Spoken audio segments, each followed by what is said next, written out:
नमस्कार दोस्तों, अपन लोग यहाँ पे जैम फिजिक्स के ओल्ड पेपर के सॉल्यूशन देख रहे हैं,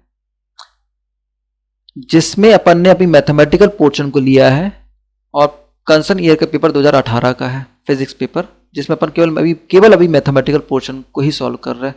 इस तरीके से अपन कम से कम 18 या 15 साल के पेपर पुराने वाले मैथमेटिकल पोर्शन की सॉल्व करेंगे और इसके बाद अपन net, gate, slate, set, TIFR जितने भी ऑल इंडिया एग्जामिनेशन होते हैं उसके पेपर सॉल्व करेंगे और उसमें भी केवल पहले मैथमेटिकल पोर्शन के ही पेपर सॉल्व करेंगे। मैथमेटिकल पोर्शन, उसके बाद अपन लोग फिजिक्स के मेन टॉपिक की ओर आएंगे।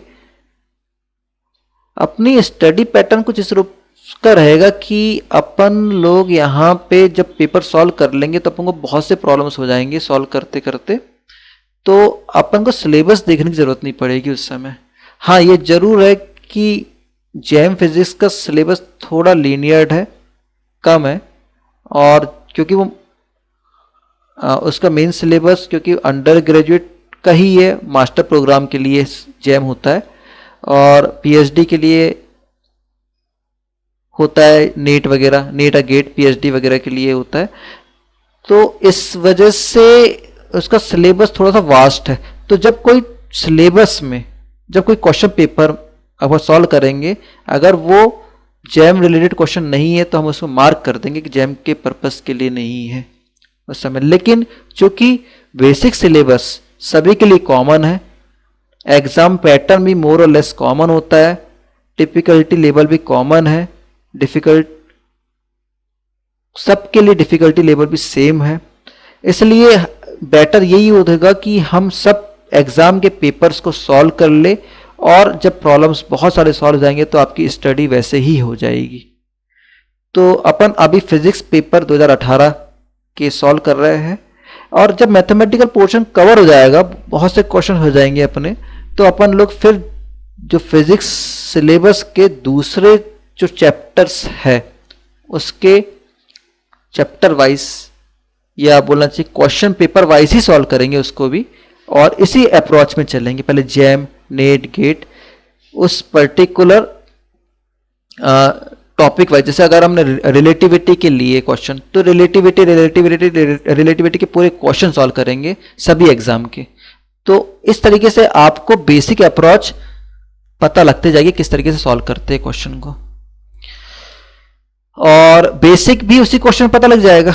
तो इससे आप एक्चुअली प्रॉब्लम सॉल्विंग अप्रोच का मतलब ये होता है कि आप थ्योरी से, अब थ्योरी आपने जितनी यूनिवर्सिटी में पढ़ लिया है, मास्टर करते समय पढ़ लिया है, तो थ्योरी को आप किस रूप में अडॉप्ट करते ये होना चाहिए। लेकिन हमें जो क्वेश्चंस है उसी में जो बेसिक अप्रोच, बेसिक थ्योरी लगती है, हम उसी क्वेश्चन बताएंगे। चलो हम ज़्यादा समय लेंगे नहीं, अब कुछ क्वेश्चन देखते हैं इसके। क्वेश्चन 23 इसमें आया था, एक फंक्शन fx दिया हुआ है x, जब x की लिमिट -π से 0 के बीच में है, और फंक्शन fx की वैल्यू -x है जब x की लिमिट 0 से लेके π के बीच में है। तो ये फंक्शन को एक्सपांड किया गया है फोरियर सीरीज के रूप में, और फोरियर सीरीज का फॉर्म जो होता है वो होता है a0 plus n is equal to 1 to infinity an cos nx plus n is equal to 1 to infinity bn sin nx, which of the following is true. इस पर्टिकुलर क्वेश्चन में हमें केवल सीरीज को एक्सपांड तो करना नहीं है, ये तो दिया है, लेकिन एक्सपांड करने के लिए जो कांस्टेंट्स होते हैं वो कौन कौन से कांस्टेंट एग्जिस्ट करेंगे और कौन कौन से एग्जिस्ट नहीं करेंगे, यही बताना है हमें। कौन कौन से एग्जिस्ट नहीं करेंगे मतलब 0 हो जाए, और जो एग्जिस्ट करेंगे मतलब उसको लिमिट वैल्यू होगी, ये बताना है एक्सपांशन के लिए जो लगते हैं, है ना। तो ये फंक्शन जो हमको दिख रहा है ये एक्चुअली माइनस मॉड एक्स का फंक्शन दिख रहा है। अगर ये जब मॉड एक्स कोई फंक्शन होता है तो उसकी दो फंक्शन को ब्रेक कर सकते हैं, मॉड एक्स फंक्शन को दो में, एक्स माइनस एक्स में, कोई भी मॉड में उसके दो उसको ब्रेक किया जा सकता है मॉड एक्स फंक्शन को। लेकिन चूंकि लिमिट यहाँ पे देखो एफ एक्स की वैल्यू एक्स है, -π to 0 है, तो ये पॉजिटिव है फंक्शन, ये नेगेटिव फंक्शन है। लेकिन लिमिट एक्स की वैल्यू -π से 0 है, तो अगर मॉड एक्स का ग्राफ रहता तो ये अपर साइड में मूव करता और ये क्योंकि माइनस मॉड एक्स का ग्राफ है इसलिए नीचे तरफ बनेगा। तो इसको अपन फोरियर सीरीज के रूप में एक्सपांड करना है। तो फोरियर सीरीज होती बेसिकली कुछ नहीं है, सीरीज के रूप में लिख देते हैं अपन फंक्शन को। अगर कोई पीरियोडिक फंक्शन है तो उसको हम सीरीज के रूप में लिख देते हैं, और सीरीज में फोरियर सीरीज में कोसाइन और साइन के रूप में लिखा जाता है ना। अब यहां पे इस क्वेश्चन को देखो, ये फंक्शन पीरियोडिक फंक्शन है, माइनस पाई से पाई के बीच में वेरी कर रहा है, इसकी पीरियोडिसिटी कितनी 2 पाई है। अब एक फोरियर सीरीज फंक्शन को अगर फोरियर सीरीज के रूप में लिखना है तो उसका पीरियोडिक होना बहुत जरूरी है। अगर पीरियोडिक नहीं है तो हम लिख नहीं सकते उसको फोरियर सीरीज के रूप में, है ना, क्योंकि कोसाइन और साइन खुद अपने आप में जो टर्म है पीरियोडिक फंक्शन है।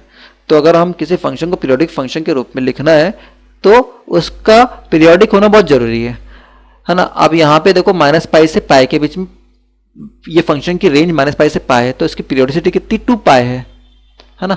और 2 पाई तो पीरियोडिक फंक्शन तो है, तो हमको केवल अब ये देखना है कि ये कांस्टेंट कौन कौन से एग्जिस्ट करते, कौन कौन से नहीं करते। अब इसमें एक चीज और देखने योग्य होती है कि अगर हम ये पता लगा सके कि फंक्शन ऑड है कि इवन है ना, तो उस तरीके से हम कुछ टर्म को ओमिट कर सकते हैं। ये तो नहीं होने वाला। अगर कोई फंक्शन जैसे इवन है तो इवन मतलब बेसिकली कॉस फंक्शन भी इवन होता है, तो an तो एग्जिस्ट करेगा उस समय, bn एग्जिस्ट नहीं करने वाला, है ना। कई बार ऐसा होता है कि कोई फंक्शन ऐसा जाता है कि वो ऑड और इवन दोनों नहीं है, तो अपन पूरी कंप्लीट सीरीज के रूप में लिखते हैं। तब इसलिए फॉर्मूला बनाया a0 an cos nx plus bn sin x limit of course n is equal to 1 to infinity दी हुई है ना।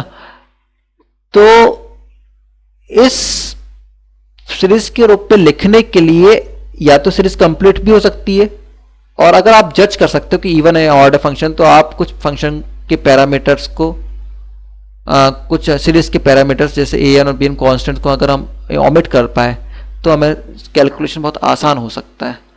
तो इसकी सॉल्यूशन अप्रोच को देखते हैं अपन। देखो ये फंक्शन जैसे बताया कि x है fx, तो ये बेसिकली ऊपर बनेगा, है ना। लेकिन चूंकि अगर ऊपर बनाते अगर अपन,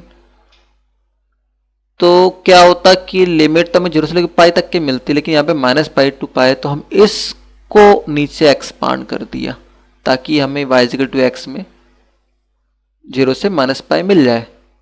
तो एक ग्राफ इस फंक्शन का पार्ट ग्राफ तो ये हो गया। अब दूसरा है माइनस एक्स, तो माइनस एक्स तो यहाँ पे लाई करेगा, लेकिन लिमिट 0 से लेके पाए है तो इसको नीचे एक्सपांड करना पड़ेगा। तो इसका ग्राफ पासिंग थ्रू ऑरिजिन है ना। तो ये फंक्शन इस तरीके से बनेगा, फंक्शन का ग्राफ इस तरीके से बनेगा। अगर ये मॉड एक्स का ग्राफ रहता केवल, ये नेगेटिव मॉड एक्स कहलाएगा। अगर मॉड एक्स का ग्राफ रहता तो 0 से लेके पाई तक की लिमिट रहती, फंक्शन पॉजिटिव रहता यहाँ पे फंक्शन, और यहाँ पे नेगेटिव रहता तब लिमिट 0 से माइनस पाई तक की। तो हमने इस ग्राफ को नीचे प्लॉट कर दिया, उसकी मिरर इमेज है, मॉड एक्स की mirror image negative mod x है। तो इस फंक्शन की प्रॉपर्टी, इस ग्राफ की प्रॉपर्टी क्या है कि ये ग्राफ सिमेट्रिकल है with respect to Y axis. अगर हम वाई एक्सिस से रोटेट करें तो एज इट इज ग्राफ मिल जाएगा।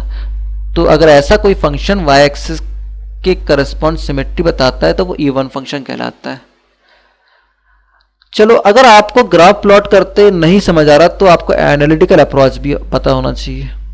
तो उसमें क्या करते हैं, सिंपल, अगर हम जो फंक्शन है उसमें x के स्थान में माइनस एक्स पुटअप करेंगे और function as it is f x ही मिल जाएगा तो भी वो इवन फंक्शन कहलाएगा।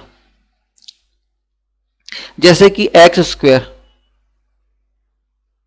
ये इवन फंक्शन है। हम अगर x के स्थान में माइनस एक्स पुटअप करते हैं तो माइनस एक्स का square that is x square ही मिल जाएगा। तो अगर फंक्शन वही के मिल गया तो वो इवन फंक्शन है।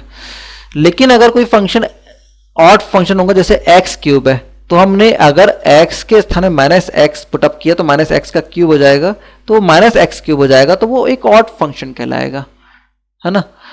अब piece wise function, break function के केस में थोड़ा जज करना मुश्किल होता है क्योंकि लिमिट की रेंज दी रहती है, x की रेंज है, अलग अलग के लिए एग्जिस्ट करता है। रेंज मतलब जब x की वैल्यू माइनस पाई से 0 के बीच में तो फंक्शन x है। और सेकंड पार्ट है फंक्शन का, है ना, x 0 से लेके पाई के बीच में, तो माइनस एक्स है, तो ये रेंज है। तो अगर इस पे हमने एक्स के स्थान में माइनस एक्स पुटअप किया तो ये प्लस है, ये माइनस हो जाएगा, ये माइनस से प्लस हो जाएगा। लिमिट में भी माइनस एक्स पुटअप कर दो, है ना, माइनस एक्स पुटअप कर दो, चेंज करना है आपको। देखो अगर इसको अगर आपने जैसे इसको लिमिट के रूप में जमा के लिख दो, है ना, जैसे minus x is smaller than zero, that means x is greater than zero, इसको थोड़ा जमा के लिख दो दोनों लिमिट को। अभी देखो ये जो फंक्शन था पहले वाला फंक्शन, वो दूसरा फंक्शन, जो पहले पार्ट है फंक्शन का वो दूसरा इसमें आ गया, फंक्शन का जो दूसरा पार्ट था वो पहले इसमें आ गया। अगर हम थ्रू आउट फंक्शन की बात करें तो फंक्शन चेंज नहीं हो रहा, इंडिविजुअल में तो एक्स का माइनस एक्स हो रहा आधा पार्ट में, लेकिन हम थ्रू आउट फंक्शन की बात करें तो फंक्शन चेंज नहीं हो रहा, है ना, तो ये इवन फंक्शन होगा। और जैसे कि इवन फंक्शन के बारे में हमने बताया कि इवन फंक्शन में क्योंकि कॉस इवन फंक्शन है ना, तो ए एन भर एग्जिस्ट करेगा, और साइन एक्स ऑड फंक्शन होता है तो ये एग्जिस्ट नहीं करेगा, मतलब बी एन एग्जिस्ट नहीं करने वाला, तो बी एन तो जीरो हो जाएगा सब, है ना। तो इसका ऑप्शन ए और सी में से एक है। लेकिन अब ए जीरो और एग्जिस्ट करता है या नहीं करता, ए जीरो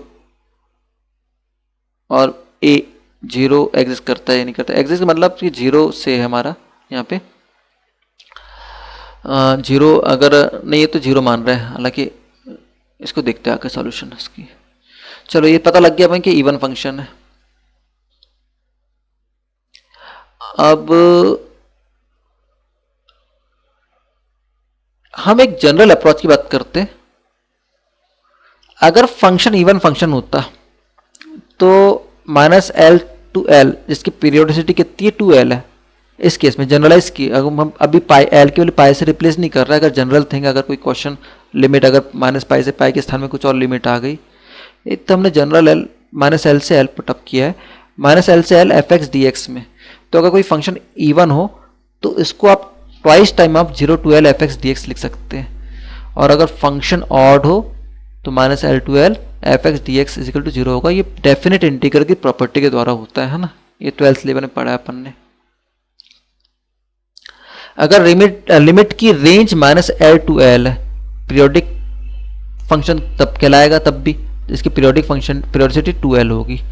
तो उस फंक्शन की फोरियर सीरीज हम लिख सकते हैं a0/2 n is equal to 1 to infinity an cos n pi x by l plus n is equal to 1 to infinity bn sin n pi x by l, जहाँ पे a0 की value 1/l minus L to L F x D x, a n की value 1/l minus L to L F x cos N pi x by L D x, और b n constant की value 1/l minus L to L F x sine N pi x by l, ये होगी। ठीक है, अब यहां पे देखें अपन कि अगर फंक्शन इवन है तो a0 को हम, जो कि ये होता है 1/l minus L to L F x D x, twice time limit को 0 पुटअप कर दो, यहाँ पे 0 to l, इसको 2 का इंटू कर दो, इवन फंक्शन है तो। ऐसे ही a n is equal to 1/l minus L to L F x cos N pi x by L D x, इसको ये देखो ये इवन फंक्शन है और कॉस भी इवन फंक्शन है, इवन इवन का प्रोडक्ट भी इवन होता है, इसलिए आप इसको ट्वाइस टाइम आप twice by L 0 to l F x cos N pi x by L D X लिख सकते हैं। अब बी एन 0 हो जाएगा क्योंकि यहाँ पे एफ एक्स तो इवन फंक्शन है और साइन ऑड है, और ऑड और इवन का मल्टीप्लिकेशन ऑड ही होता है, इसलिए बी एन 0 हो जाएगा। ठीक है, अगर कोई फंक्शन ऑड हो तो वो होगा जब a0 is equal to 1/l minus L to L F x D X 0, क्योंकि ऑड फंक्शन के लिए 0 हो जाएगा साफ। इसी तरीके से ए एन भी 0 होगा क्योंकि कॉस तो इवन टर्म है लेकिन एफ एक्स तो ऑड है, और ऑड और इवन का मल्टीप्लिकेशन ऑड होगा, और ऑड के लिए डेफिनेट इंटीग्रल की प्रॉपर्टी के द्वारा फंक्शन की वैल्यू कांस्टेंट की वैल्यू 0 हो जाएगी। लेकिन यहाँ पे b n 1/l minus L to L F x sine N pi x by L D x की value twice 2/l 0 to l F x sine N pi x by l होगी, क्योंकि sine x तो odd function है और f x भी odd function है, और odd odd का मल्टीप्लीकेशन इवन होता है, और इवन के लिए वैल्यू मिलती है ना। 2/l 0 to l F x sine N pi x by L D x हो जाएगा। ये डेफिनेट इंटीग्रल की प्रॉपर्टी के द्वारा होता है। ये जनरल -l to l की लिमिट थी। अब हमारे क्वेश्चन में दिया हुआ है l के स्थान में पाई है, -π to π, है ना, तो हम l को पाई से रिप्लेस कर देंगे।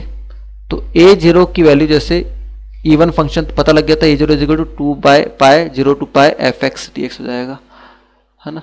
तो 2/π x का इंटीग्रेट कर दिया, x² 2 और लिमिट कर दिया, तो a0 की वैल्यू पाई हो जाएगी। हालांकि उस पर कैलकुलेट नहीं करना था, लेकिन आपको आगे वाले क्वेश्चन कभी आता है इस रूप का, तो उसके लिए काम आ जाएगा ये।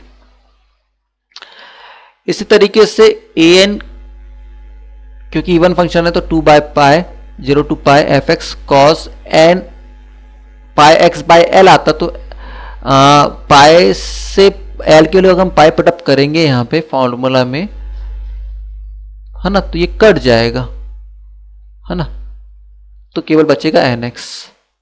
अब ये इंटीग्रेशन बाय पार्ट, ये 12th लेवल की मैथमेटिक्स है। इसको first function integrate of second function minus integrate differentiate of first function integrate of second function, फिर होल का इंटीग्रेशन ये करना पड़ता है। इंटीग्रेट कर दो एक बार, फिर लिमिट इकट्ठा पटुप कर दो। अब ये देखो साइन जो फंक्शन है, साइन की वैल्यू 0, साइन एक्स की वैल्यू अगर 0 है तब भी 0 हो जाएगी, और x की वैल्यू पाई है तब भी साइन तो 0 की, टर्म्स का कोई मतलब नहीं है ना, ये तो 0 हो जाएगा। और यहाँ से n उसको कॉमन निकाल लिए, 2/π × n², और x के लिए 0 और x = π के लिए x, क्योंकि n में वेरिएशन हो रहा है तो हम इसको लिख सकते हैं -1/n। तो अब ये पूरी सीरीज के रूप में लिखना है तो हम उसमें लिख सकते है ना, इस सीरीज में पुटअप कर दो जो सीरीज था a0/2, ये सीरीज, ये तो टर्म्स हट ही गया, a0/2 ये an और cos n पाई x ये फॉर्मूला के रूप में अपने यहाँ पे पुटअप कर दिया और लिख दिया, है ना, ये सीरीज बन गई। अब आप n की वैल्यू 1 इसको एक्सपांड कर सकते हैं, n की वैल्यू 1 के लिए क्या होगी, n की वैल्यू 2 के लिए क्या होगी, n की वैल्यू 3 के लिए क्या होगी, तो सीरीज को आप एक्सपांड करके लिख सकते हैं, है ना। इसका सॉल्यूशन तो ये हो गया। अब इस सॉल्यूशन में आपको सीरीज को एक्सपांड करते तो बन ही जाएगा इसमें, है ना। तो इस तरीके से आप कोई भी क्वेश्चन को सॉल्व कर सकते हैं आप सीरीज। हालांकि इस पर्टिकुलर क्वेश्चन में आपको ये सॉल्यूशन करना नहीं था, केवल हमको कांस्टेंट जज करना था कि कौन कौन से कांस्टेंट रहेंगे, कौन कौन से कांस्टेंट नहीं रहेंगे। इसमें हम नोट किया होगा कि अगर इवन फंक्शन है तो a0 टर्म आता है और an टर्म आता है, और ऑड फंक्शन रहता है तो केवल bn आएगा, है ना। थैंक्स।